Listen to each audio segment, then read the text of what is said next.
نكش الرجاله الكبار اللي قاعده دي. انت ما تعرفش طه العدوي اصلك. انت لو فتحت كتاب التاريخ هتلاقي طه العدوي في الصفحه اللي بعد الفهرس على طول. فاهمني؟ يا زهقتني اعمل حاجه جديده الله يخرب بيتك. ايه ده؟ رايح فين؟ رايح فين يالا؟ ها يا خراش على الكسفة اللي انت فيها يابا. بس يا حيوان، امال عندكم ايه تاكل يا ولاد؟ انت جاي بعد الفطار بتسأل يا حماية؟ احنا خلصنا الاكل كله خالص. ما تجيبي لي موز يا عمتي اللي امي جابته النهارده ده. ايه ده؟ هو انتوا جايبين موز؟ انا بحب الموز قوي. هي جده، هي امي جايبه الموز الكيلو ب10 جنيه. هي يا احمد، طب امك جابت الموز بعد الدولار ما غلي ولا قبل الدولار ما يغلى؟ لا يا جدي، في نصفه بالظبط.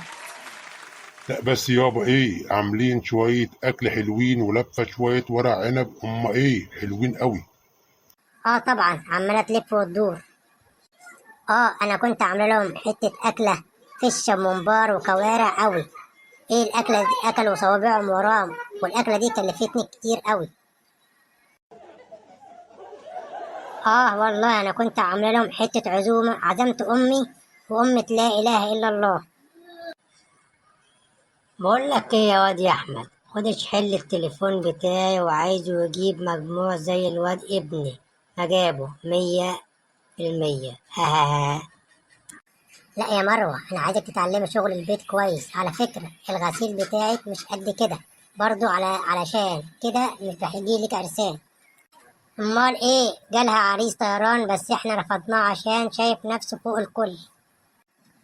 بجد والله، البنت سلمى جارتنا كان جاي لها ظابط كمان، وكان جاي لها شبكة امال ايه بالشيء الفلاني، عشان كده اتطلقت. امال ايه يا ماما؟ ايه على دماغها الست دي؟ امال فين طرحتك يا بنت؟ مش احنا برضو في رمضان؟ قول لي يا واد يا احمد، الخمسة بخمسة بكام؟ يا دي النيلة، وانا جاي امتحان ولا جاي اتعزم؟ يلا يا ام احمد، احنا طولنا قوي. يلا يا اخويا، ما عادش مستحمله اختك دي. يلا يا واد يا احمد علشان نروح. ايه ياما، احنا لسه ما كلناش الموز ياما. يا احمد عمتك كلت الموز وخلصت عليه.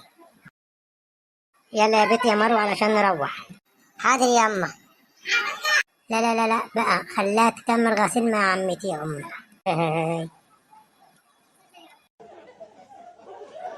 كل سنه وانتم طيبين بألف صحه وسلامه.